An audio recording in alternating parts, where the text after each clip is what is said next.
Muito boa tarde a todos. Vamos então dar início à audição dos peticionários da petição 242, 15ª segunda, intitulada Pela Preservação das Florestas e dos Ecossistemas em Portugal.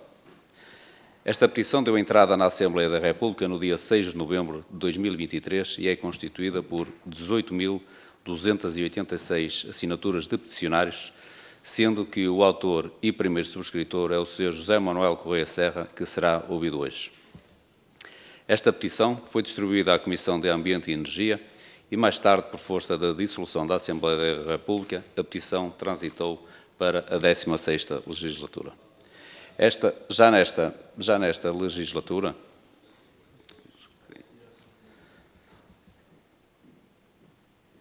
Já nesta legislatura, no dia 30 de abril de 2024, eu fui nomeado relator desta petição.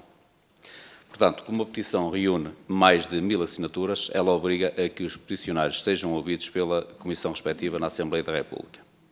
Eu faço-me acompanhar por deputados de diversos grupos parlamentares, o Sr. Deputado Carlos Cação, do PSD, o Sr. Deputado Gonçalo Valente, do PSD, o Sr. Deputado Carlos Silva, do Partido Socialista, o Sr. Deputado Luís Paulo Fernandes, do Partido Chega, o Sr. Deputado Marcos Santos, do Partido Chega, e também o Sr. Deputado José de Carvalho, do Partido Chega.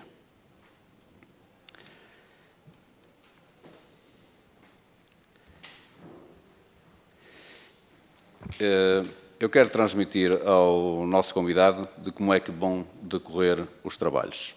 Portanto, o Sr. José Serra terá um período de até 10 minutos para expor, como assim entender, as suas causas, os seus fundamentos e as suas preocupações e fazer as apreciações sobre a petição que submete à apreciação da Assembleia da República. Depois, haverá um espaço para uma ronda em que todos os grupos parlamentares poderão fazer observações, sugestões e apreciações de diversa natureza, colocar questões e em que cada grupo parlamentar beneficiará de 3 minutos para colocar essas questões. E, por fim, encerraremos esta audição com um tempo de até 10 minutos para que o Sr. José Serra responda às questões levantadas pelos diversos grupos parlamentares ou faça os comentários finais que assim entender.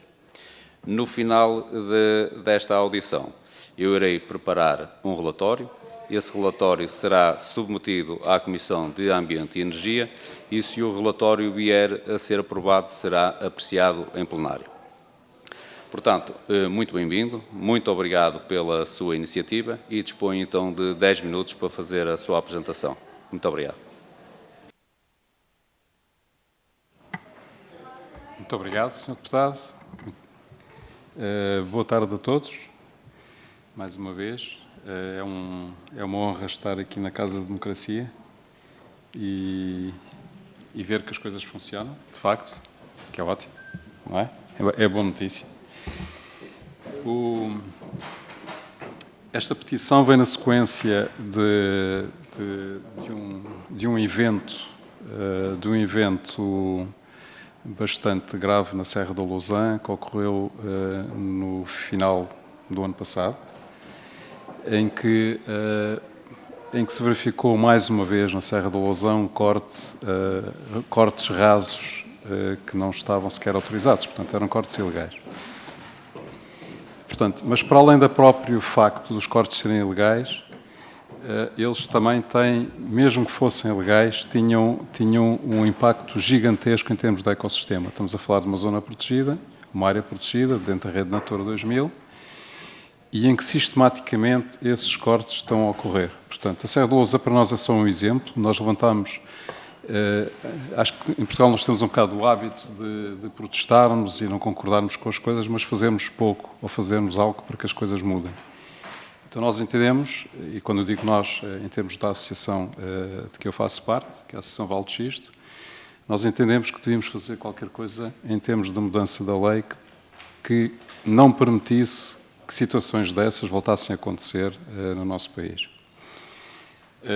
Daí discutimos com várias pessoas que entendem do assunto, para além daquelas com quem nos relacionamos mais em particular, e fizemos e fizemos esta petição, que foi subscrita, neste momento já cerca de 20 mil pessoas, em que pretendemos ou apelamos ao Parlamento para que tome medidas, um conjunto de medidas que possam regular e desincentivar este tipo de atuação que é irreparável, não é? Portanto, a gente pode ter uma construção ilegal e mandá-la abaixo. Agora, uma árvore é um ser vivo, a partir do momento que se corta, já não há nada a fazer. E nós aí deparamos com várias dificuldades. E uma das grandes dificuldades que nós deparamos, ou melhor, vemos que há facilidades e há dificuldades. As facilidades são para quem atua, neste caso, em termos das empresas que procedem a este tipo de cortes, que fazem legitimamente, é o seu trabalho, portanto, é o seu modo de ganhar a vida. Mas eles têm uma facilidade muito grande em obter, diremos, autorização, porque não existe autorização na prática. Portanto, eles têm que submeter apenas um manifesto de corte, que é um documento em que dizem que vão cortar e de onde é que vem a madeira e para onde é que vai a madeira, e não precisam de comprovar a legitimidade desse corte. Ou seja, não precisam de apresentar nem o contrato com o proprietário, nem sequer precisam de apresentar um documento que valide que aquele proprietário que ensinaram é efetivamente o dono da floresta. E o que nós gostaríamos, antes de mais, é, diremos que, ter um processo, porque há coisas que nós podemos facilitar muitos processos, e acho que temos de facilitar processos, mas há processos que não devem ser facilitados, sob pena de se cometerem danos irreparáveis. Eu vou-vos dar o exemplo. Eu ainda, antes de vir para cá, pedi uma informação à Câmara da Lausanne sobre o que efetivamente ocorreu para além de nós, para além do nosso caso. Porque na Serra de Lausanne há cortes há muito tempo. Neste momento já foram cortados 147 hectares em rede Natura 2000. Portanto, estamos a falar em costas íngremes, onde a reabilitação da floresta é praticamente impossível como ela estava, em que o que vai aparecer vai ser a acácia. Então, para terem uma ideia, a Câmara agiu com um embargo extrajudicial aos cortes de madeira em terreno municipal, portanto, em terreno público, e apresentou, portanto, um embargo no dia 1 de fevereiro de 2024. Na altura, tinham sido cortados em terrenos da Câmara 55 hectares de floresta. A decisão do Tribunal foi tomada a 20 de maio. Ou seja, os embargos não funcionam. Portanto, os embargos não funcionam, os madeireiros recusam-se a cumprir os embargos, e, portanto, só querem ter uma decisão judicial sobre o embargo. Então, o que acontece é que entre o dia 1 de fevereiro e o dia 20 de maio foram cortados mais 20 hectares de floresta. Portanto, no total, foram cortados 75 hectares em terreno público que não podem ser, as árvores não podem ser coladas novamente e continuarem a crescer. Portanto, ou seja, isto porque efetivamente há uma facilidade muito grande. Nós sabemos que há fragmentação de propriedade, sabemos que há muitas propriedades que estão abandonadas. Há processos a decorrer em termos do registro e localização de todas as propriedades através do processo do BUPI. Ele está a decorrer e diremos que introduzir regras mais corretas, diremos assim, que evitassem este tipo de abusos, também iria facilitar com que esses terrenos começassem a ser legalizados. Porque se não for possível fazer um corte num terreno que não está legalizado, porque ninguém o pode vender, não é? Porque não faz sentido estar a admitir que é possível fazer cortes em terrenos que não sabe quem é o dono, não é? Senão é um abuso total da propriedade. Então, nós estamos também a incentivar para que esses terrenos sejam legalizados e, efetivamente, entre, diremos assim, todo o cadastro público que existe. Portanto, nós propusemos um conjunto de medidas concretas que eu vou, provavelmente vocês têm aqui, têm à vossa frente, mas tem a ver com a eliminação definitiva dos cortes rasos em áreas protegidas, como é o caso da Rede Natura, 2000, para manchas superiores a 1 hectare de floresta. Ou seja, para nós não ter uma manchazinha ou outra em termos de cortes, acho que não é assim tão grave quando nós estamos a assistir a manchas gigantescas de dezenas de hectares, onde nunca mais vai haver floresta autóctone, até porque não são obrigados a plantar. Replantar todas as áreas cortadas de floresta em áreas protegidas, sendo que propomos que 25%, pelo menos 25% da área com espécies nativas após cada corte. Aumento significativo de molduras contraordenacionais em rede Natura em rede ecológica, que isto depois não funciona, porque as autoridades acabam por não atuar, portanto, não há reposição de caminhos, não há reposição do que é que lá estava. Propomos também a cessão imediata da utilização de qualquer carreiro ou estrada aberta ilegalmente na rede Natura 2000. A obrigatoriedade de pagamento de compensação pecuniária para a reposição de coberto vegetal, ou seja, não é deixar as coisas como ficaram depois do corte, não é? Portanto, é efetivamente arrumar a casa depois de o ter feito. Depois propomos aqui algumas coisas em termos do que é que pode ser feito, em termos de termos penais para quem o fizer. Eu recordo que há situações, por exemplo, quando é da pesca, se alguém foi apanhado em pesca ilegal, é-lhe apreendido todo o material e todos os veículos que tenham sido utilizados para a pesca. No caso da floresta, não há nada disso, portanto, ele pode levar as máquinas todas, andar mais 2 km e continuar a cortar noutro sítio.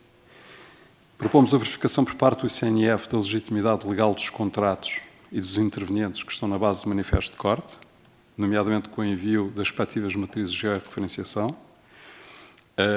Uma alternativa que nos chegou a ser proposta foi haver um processo, se o ICNF não tiver condições para fazer estas verificações, haver um processo que passe para as câmaras, porque as câmaras neste momento não têm qualquer poder sobre a gestão da floresta dos seus concelhos. Portanto, se hoje em dia é necessário para uma obra ter um licenciamento, por que não ter um licenciamento simplificado para este tipo de situações, mas em que se comprovem que se entregam os documentos. Depois temos aqui o problema da detenção por desobediência. Porque assim, o que nós verificamos nestes casos, e são casos repetidos, é que embora haja os embargos, e nós chegamos a fazer 3 embargos nos nossos terrenos, portanto, embora haja os embargos, eles não os cumprem. Não cumprem porque o crime de desobediência não é penalizado. Portanto, ou seja, se alguém no dia seguinte continua o corte, estamos perante um crime de desobediência. O que a polícia faz, vai lá e identifica simplesmente as pessoas porque dizem que não têm mais para além disso. Portanto, propomos que o crime de desobediência, portanto, possa ser efetivo e que haja, de facto, medidas fiscalizadoras efetivas da implementação dos planos de gestão florestal, sobretudo planos públicos, privados ou dos baldios, não é? Porque nós, na prática, no território, temos estes 3 tipos de gestão e muitas vezes estamos a lidar com grandes áreas geridas por baldios ou por as próprias câmaras e que não têm nenhum plano de gestão florestal. Portanto, se não há um plano de gestão florestal, como é que pode haver cortes? Não é? Portanto, o plano de gestão florestal pressupõe que haja uma gestão da floresta, não é? Portanto, que haja retirada de árvores, plantação de novas árvores e por aí fora. No fundo, o senhor já está a terminar? Estou a terminar. Sim, portanto, no fundo, o que nós apelamos é que possa haver alterações à lei e alterações aos processos, eventualmente a entidades que possam estar envolvidas no processo. Neste momento, as câmaras municipais que levam com tantas competências de tudo e mais alguma coisa, na prática não têm nenhuma competência relativamente à gestão da sua área florestal, que parece pelo menos estranho, não é? E que se torne efetiva, de facto, algumas medidas em termos processuais que permitam que haja um controle efetivo do que é que se vai cortar. Muito obrigado, Sr. José. Passo então agora a palavra ao Sr. Deputado Carlos Cação, do Partido Social Democrata. Muito obrigado, Sr. Presidente em exercício, cumprimentá-lo a si, Srs. e Srs. Deputados, cumprimentar aqui os peticionários na pessoa do Sr. José Manuel Correia de Sousa e agradecer-lhe a presença, dar-lhes parabéns pelo trabalho e pela preocupação cívica com as nossas florestas e com os nossos ecossistemas. A sua preocupação também é a nossa preocupação, portanto, sinta-se, estamos aqui todos ao mesmo nível. Começo por salientar que sobre este tema dos cortes rasos na Serra da Lousã, nós já ouvimos aqui no dia 29 a Associação de Recuperação do Talagenal, que já nos também veio alertar para essa situação, e nessa sequência, esta Comissão também já aprovou um conjunto de audições ou de audiências, nomeadamente ao ICNF, ao IGAMAOT e também ao CEPNA, no sentido de percebermos os contornos que estão a suceder lá na Serra da Lousã e perceber também como é que se está a processar toda essa matéria relativamente à Serra da Lousã. E dizer-lhe também que, como já lhe disse, existe um amplo consenso até na própria sociedade, e esta petição é a prova disso, tantas assinaturas que os senhores conseguiram, que há uma necessidade natural de proteger a nossa floresta e da importância de combater práticas de desflorestação sem critério e sem legitimidade para tal. Portanto, é inegável a importância ecológica das nossas florestas, sendo também necessário, por um lado, proteger e promover a arborização com espécies autóctones, aumentando a biodiversidade e, por outro lado, reduzir a vulnerabilidade das zonas rurais a incêndios em colaboração com os agentes do território, não esquecendo também, naturalmente, a vertente económica da floresta, que para nós, para o PSD, também não descuramos, naturalmente, essa vertente. Portanto, esta petição, para além de identificar o problema, propõe diversas medidas concretas que saudamos, como, por exemplo, o aumento significativo das molduras contraordenacionais, a obrigatoriedade de pagamento de compensação pecuniária para a reposição de coberto vegetal ou também a perda efetiva do alvará de exploração florestal. Mas estas medidas que os senhores aqui propõem focam-se muito numa perspectiva punitiva, ou nas consequências da existência de más práticas, mas também gostaríamos de vos ouvir sobre uma perspectiva mais preventiva ou até, eventualmente, pedagógica. Ou seja, que tipo de intervenções ou medidas entendem os senhores serem importantes, tendo em vista a promoção da nossa floresta e da nossa biodiversidade? Porque há problemas que têm de ser mitigados, como o risco de incêndio ou a invasão por espécies infestantes, por forma a salvaguardar as funções destes ecossistemas florestais. Por outro lado, pretendíamos questionar sobre a forma como avaliam a atuação do ICNF, que é uma autoridade florestal nacional, e se consideram que a mesma deveria ter outro tipo de competência ou até mesmo de atuação. Por fim, saudamos mais uma vez as preocupações dos peticionários. O PSD está empenhado na proteção e preservação dos nossos ecossistemas e estamos atentos às intervenções em curso que possam colocar em risco o futuro das nossas florestas, mas também a segurança das populações. Muito obrigado. Muito obrigado, Sr. Deputado. Passo então agora a palavra ao Sr. Deputado Carlos Silva, do Partido Socialista. Muito boa tarde, Sr. Presidente, demais deputados, muito boa tarde.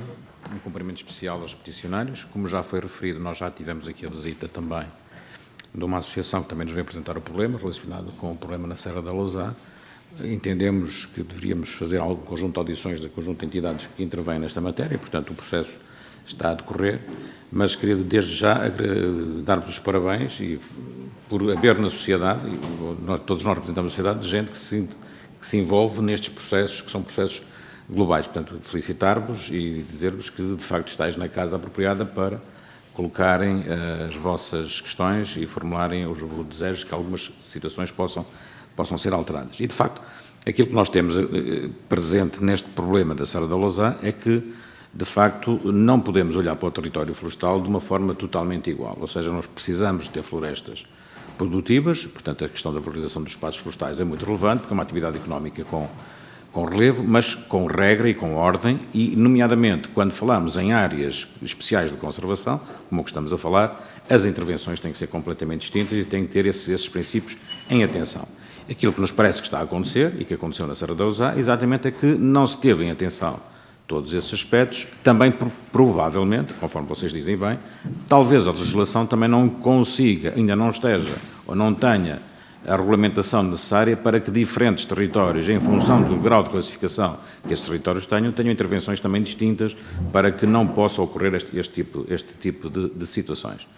E, portanto, queria-vos dar nota, e queremos-vos dar nota, que vemos isto como uma preocupação, naturalmente, estes problemas como uma preocupação, e, portanto, estamos no órgão legislativo por natureza e, portanto, teremos que analisar esses aspectos da legislação e propor as medidas corretivas que entendamos e que sejam entendidas necessárias para que situações similares não ocorram.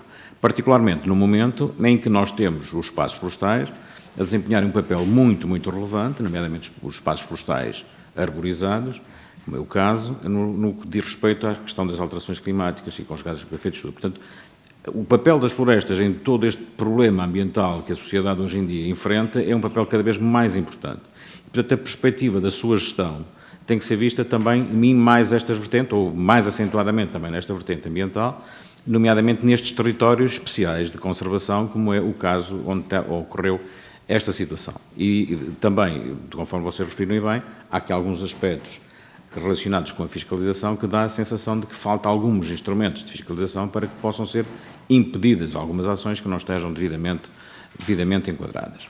Há aqui também um aspecto relevante que nós temos no território rural, que nós, quando digo nós, Portugal tem no território rural, que é não conhecermos quem são os proprietários, não conhecermos os cadastros. E, portanto, não conhecendo os proprietários florestais, muitas vezes o que acontece é que há estas situações, não é possível, sob um território que não conhecemos quem são os donos, definir estratégias de gestão que possam minimizar estes problemas, mas, acima de tudo, que também possam, de alguma maneira, remunerar os proprietários por alguns dos valores ambientais que também têm nos seus territórios.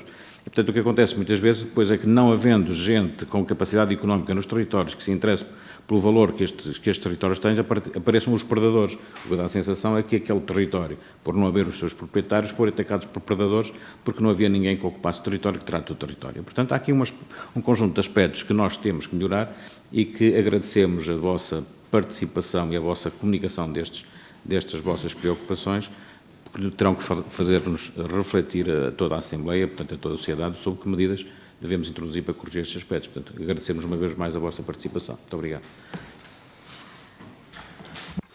Muito obrigado, Sr. Deputado Carlos Silva. Passava agora então a palavra ao Sr. Deputado Luís Paulo Fernandes, do Partido Chega. Muito obrigado, Sr. Presidente. Senhores deputados, cumprimento os senhores peticionários, cumprimento especial ao Sr. primeiro peticionário, Sr. José Serra. O Chega sempre afirmou de forma inequívoca a sua posição conservadora, priorizando a proteção do nosso ambiente. No início da vossa petição que hoje debatemos é mencionado o corte raso na Serra da Lousã, uma preocupação que partilhamos plenamente. Nós reconhecemos a importância vital das nossas florestas e ecossistemas, não apenas para o equilíbrio ambiental, mas também para o progresso económico e social do nosso país. E também dizer-vos que, no meu caso pessoal, sou residente a cerca de 30 km da Serra da Lousã, Concelho de Dragão Grande, muito perto da Castanheira de Pera, na margem, no pé da Serra da Lousã. E depois de ouvirmos a Associação do Telesnal, quero-vos deixar também esta pergunta. Qual é a relação dos senhores com a Associação do Telesnal? Se estão juntos na mesma ação, se foi criada esta petição para dar suporte à Associação, tentar perceber aqui a vossa relação, porque basicamente estão pelo mesmo, estão na defesa da Serra da Lousã. Dizer-vos também, e aproveitar ainda para informar os seus peticionários, que depois da audição da Associação do Telesnal, devem ter acompanhado as reuniões desta Câmara, onde o nosso grupo parlamentar, no dia 18 deste mês, preocupado com este corte raso na Serra da Lousã, apresentou um requerimento para ouvir várias entidades, no sentido de entender o que é que se está a passar e o que, pronto, e levar a fundo a situação. O que o Sr. José Serra nos traz hoje aqui, e do que eu posso analisar, é que, efetivamente, se a Câmara Municipal conhece o espaço público que foi cortado, quando uma Câmara Municipal não tem poder de diligenciar, de denunciar, ou do exemplo que deu da pesca, que se aprende as canas, que se aprende as amostras, isto está mesmo muito mal. E nós temos que refletir efetivamente, porque se estão lá os caminhões, estão lá os tratores, se na pesca a lei diz que se aprende ao material, não conseguimos entender porque é que não se aprende os tratores e os caminhões. É aqui que reside mesmo o problema. É que se, em alguns casos, concordando com o Sr. Deputado do Partido Socialista, se, em alguns casos, não conseguimos identificar o proprietário, quando o Sr. Peticionário, o Sr. José Serra, nos diz que a Câmara Municipal identifica, com dados da Câmara Municipal, que efetivamente foram tantos hectares que cortaram e mais ainda depois de abril para maio, quer dizer, o que é que se está a passar? Se num caso não conseguimos identificar os proprietários, no outro estava identificado que o espaço é público. Então o próprio governo português não consegue agir. Nós não podemos perder tempo com este assunto, é a nossa posição. Acho que, ou não sei até que ponto uma providência cautelar, ou esta Comissão deve agir. Portanto, trata-se de espaço público. Muito obrigado pelo vosso trabalho, estamos à disponibilidade e contem com o nosso apoio para agir mesmo. Obrigado. Muito obrigado, Sr. Deputado. E então agora, para terminar, terá a palavra o Sr. José Serra, que disporá de até 10 minutos para responder às questões que aqui foram colocadas e para tecer os comentários que entender sobre esta matéria. Muito obrigado. Antes de mais, muito obrigado. E acho que é muito interessante ver que há um consenso relativamente ao tema. Acho que isso é muito saudável. E, de facto, eu vi nas vossas intervenções alguma perplexidade sobre a situação. Então, eu gostava que vocês imaginassem a nossa perplexidade quando vemos madeireiros que não conhecemos de lado nenhum a cortarem madeira nos nossos terrenos. Não é? E já para não falar, a cortarem madeira nos terrenos municipais ou nos terrenos da Câmara. E também a nossa perplexidade quando as autoridades não atuam.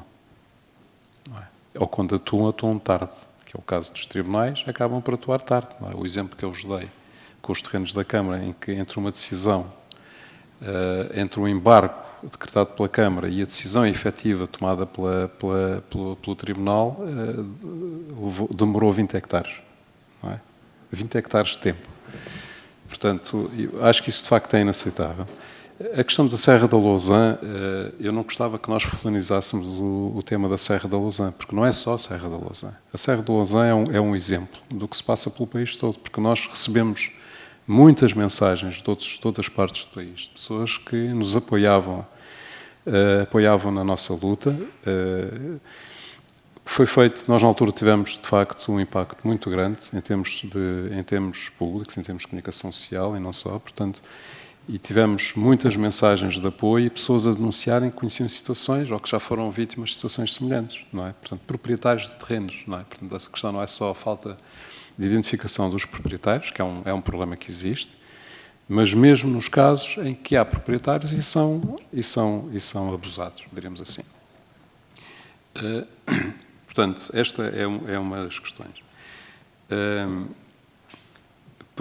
Eu começo quase pelo fim. A questão da nossa relação com a Associação Talagenal é excelente. Portanto, a Associação Talagenal tomou a iniciativa. Portanto, nós já estamos com este processo há muitos meses, não é? Portanto, faz parte do processo e depois houve aqui a questão das eleições legislativas também pelo meio. E, portanto, mas a Associação Talagenal foi a última o Talagenal foi o último a sofrer com os cortes rasos, portanto, ou seja, onde se conseguiu parar os últimos cortes foi precisamente no Talagenal e eles atuaram e fizeram muito bem e pediram esta audiência e foi excelente que vocês os tivessem recebido e tivessem discutido o assunto. Portanto, nós na Serra da Lousã, acho que tanto a Associação Talagenal como a nossa associação, como do Caterrador, como a própria Câmara Municipal, estamos todos no mesmo barco, como se costuma dizer, estamos todos do mesmo lado, não há nenhuma competição ou desentendimento, ou seja, aquilo que for, ok? Pronto. O Sr. Deputado Carlos Silva referiu a questão das alterações climáticas e fez muito bem, porque efetivamente nós sem floresta caminhamos para a desertificação. E nós estamos no terreno, e vocês também, portanto conhecem o interior, há muitos sítios onde não é possível já colocar floresta que existia, ou floresta autóctone, não é? Portanto, nós estamos a atuar no terreno e vemos a grande dificuldade que isso é. Nós temos manchas gigantescas de hectares de acácias, em que procuramos estratégias de usar as acácias para poder fazer a recuperação. Portanto, já não se trata de combater as acácias porque não vale a pena, não é? Portanto, é dar a volta por cima, aceitarmos as coisas como são e conseguirmos outras estratégias inteligentes para conseguir resolver isso. Agora, o que nós também sabemos, e isto é um aspecto importante, é que florestas de monocultura não ajudam às alterações climáticas. Aliás, os grandes incêndios que nós temos normalmente têm florestas de monocultura.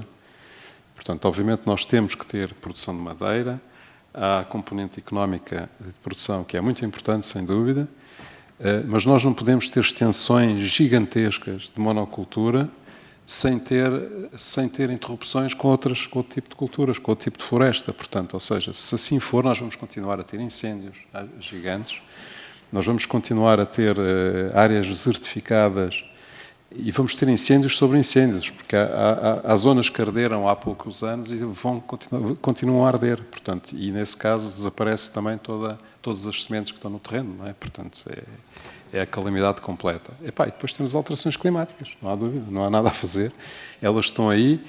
Acho que também, desse ponto de vista, deve ser ponderado a questão das espécies que são plantadas no terreno, porque se há alteração climática, há alteração também de algumas espécies, ou seja, temos que compreender que há determinadas zonas que deixam de ser propícias para ser determinado tipo de plantações e, portanto, tem que se testar outro tipo de coberto vegetal. Isso no que diz respeito à parte das alterações climáticas, que é sem dúvida um ponto importante. No que diz respeito a essa parte da produção, sem dúvida que há áreas de produção, e elas vão continuar a haver, há áreas de produção que são muito bem cuidadas, há áreas de produção que são mal cuidadas, todos nós sabemos, mas aqui, sobretudo, é não permitir que haja de facto extensões muito grandes de mesmo tipo de culturas, sem qualquer interrupção, e no fundo é sem qualquer gestão territorial, que é o que se trata, não é? Portanto, quando nós falamos em termos de gestão florestal, é precisamente prever e dar segurança também para que as florestas sejam efetivamente um bem económico, porque se elas arderem também deixam de ser um bem económico, não é? A questão dos proprietários é efetiva. Penso que a questão de nós introduzirmos elementos comprovativos de que, efetivamente, quem autorizou o corte é proprietário do terreno, estamos a incentivar que os proprietários apareçam, porque eles existem, que eles apareçam e pagam os seus impostos, e giram a floresta e sejam responsabilizados pelas florestas que têm a sua responsabilidade, efetivamente. No que foi aqui colocado também uma questão sobre medidas preventivas e pedagógicas. Acho que há na nossa sociedade um grande consenso do ponto de vista sobre a importância da floresta. Acho que hoje em dia toda a gente fala nisso. As escolas desempenham um papel essencial aí e fazem um excelente trabalho. Os putos participam em iniciativas que nós próprios organizamos na Serra do Lousã. Por vezes, a minha opinião pessoal, por vezes há demasiadas plantações, que são plantações de fazer de conta, porque depois as árvores acabam por morrer todas, porque não são plantadas com o devido cuidado e nas épocas devem ser plantadas. Portanto, todos nós sabemos que há uma mortalidade gigantesca das árvores que são plantadas, porque é bonito plantar árvores, mas não basta plantar árvores para gerir a floresta, é preciso fazer muitas outras coisas, não é? É preciso limpar ribeiros, é preciso tirar material linhoso que já lá está, não é? É preciso cortar árvores que estejam a mais para que outras possam prosperar e por aí fora. Portanto, não é fingir que plantamos 1000 árvores e depois elas vão dar alguma coisa. Dessas 1000 árvores vão sobreviver 3 ou 4 e há uma sorte, não é? Portanto, eu acho que a questão já está mais em termos de medidas que permitam gerir efetivamente o território. Porque a preocupação das pessoas existe, senão a nossa petição não tinha tido o impacto que teve, não é? Portanto, e as pessoas continuam à espera que sejam tomadas medidas. Nós temos que tomar medidas. E acho que isso está nas vossas mãos. Nós não conseguimos tomar medidas por vocês, não é? Portanto, e as autoridades têm que atuar. Não se podem esconder atrás das costas umas das outras, que é o que acontece, não é? Portanto, um não atua porque o outro não atuou, e o terceiro não atua e estamos por aí fora. Portanto, nós ficamos desesperados. Nós, quando tivemos os cortes dos nossos terrenos, nós não os conseguimos parar, não é? Acabámos por ser obrigados, com a falta de poder das autoridades, porque já não acreditávamos que as autoridades fizessem alguma coisa, nós pagámos aos madeireiros para eles saírem dos nossos terrenos. Ok? Nós pagámos aos madeireiros para eles saírem dos nossos terrenos. Porque não havia mais nada a fazer. porque senão estamos a discutir não sei quantos hectares depois. E como nós temos projetos e queremos gerir o nosso espaço, para nós já era inconcebível que a floresta desaparecesse. Portanto, o que é que o ICNF pode fazer e como é que nós avaliamos a atuação do ICNF? Eles já ficaram um bocado chateados connosco, não é? Porque nós fizemos muito barulho sobre o assunto e não levaram a coisa muito a bem e ficaram um bocado chateados. É natural. Porque a questão não é do ICNF. O ICNF não tem ferramentas. Tem que se dar as ferramentas ao ICNF. Portanto, se eles não têm competências para avaliar se um corte é legal ou não é legal, ou eles passam a ter essas competências, passam-nos a dar essas competências, ou então outros tenham que ter essas competências. Podem ser as câmaras municipais, porque não? Não é? Mas alguém tem que ter. É que não basta eu pegar num papel, desenhar o que aconteceu connosco, é desenhar fazer um desenho em Google Earth, mandar para o ICNF com contratos de há 10 anos, com proprietários de há 10 anos, obtidos sei lá como, não é? É dizer, eu comprei isto e vou cortar tudo. Vou cortar nesta área. E quais são os artigos? Não interessa. É esta área. Portanto, o ICNF aceita aquilo é uma comunicação prévia, portanto, eles não têm que autorizar nem deixar de autorizar. Mas quando a polícia chega lá e diz, temos aqui uma queixa que estão a fazer um corte, eles dizem, nós temos autorização do ICNF. Portanto, ou seja, esses documentos que são mera comunicação funcionam como sendo autorização perante as autoridades. Portanto, isso foi uma situação. Outra situação que nós nos deparámos claramente foi, nós fizemos um embargo oral, juntamente com a Câmara Municipal, porque estavam a ser feitos cortes nos nossos terrenos, nos terrenos da Câmara. Nós fizemos um embargo oral. Toda a gente sabe que existem os embargos orais e depois tem que ser durante 5 dias confirmados em tribunal. Não é? Para o ICNF não havia embargos orais. E depois, de facto, eles acabaram por não funcionar, porque no dia seguinte eles estavam a cortar. E no dia seguinte estavam a cortar outra vez. E 2, 3 dias depois continuaram a cortar e por aí fora. Portanto, eu acho que assim nós não vamos lá e não vamos conseguir fazer nada. Vocês fazem leis, depois ninguém cumpre. Não é uma chatice, não é? Se fazem leis que ninguém cumpre, não nos dão ferramentas para os obrigar a cumprir, não há penalizações, eles continuam a fazer. Agradeço que termine, não sei se está mesmo já a terminar, se tem mais alguma coisa, que já ultrapassou o tempo. Se tiver alguma coisa importante, senão... Tudo isto é muito importante, mas deixo nas vossas mãos. Se quiserem fazer mais perguntas, estou disponível. Bom, Sr. José, muito obrigado pela sua participação, pelos seus esclarecimentos, os esclarecimentos que prestou a esta Comissão, e eu encarregar-me-ei de elaborar o relatório que será submetido à apreciação à Comissão de Ambiente e Energia, e quando o relatório estiver aprovado, o Sr. José Serra será notificado desse relatório. Sim. Só queria dizer mais uma coisa. Vocês estão nas vossas funções e eu gostaria mesmo que tomassem medidas concretas e alterações à lei. Portanto, nós, do nosso lado, ficamos disponíveis para colaborar com qualquer grupo parlamentar, com qualquer comissão no futuro, em termos de ideias, em termos de checar opiniões, aquilo que vocês entenderem. Portanto, os meus contactos têm a Assembleia, se precisarem, estou disponível. Sr. José, muito obrigado, fica registado. Com certeza que, se precisarmos, iremos entrar em contacto. Para terminar, resta-me então agradecer a todos a vossa disponibilidade e colaboração. Muito obrigado.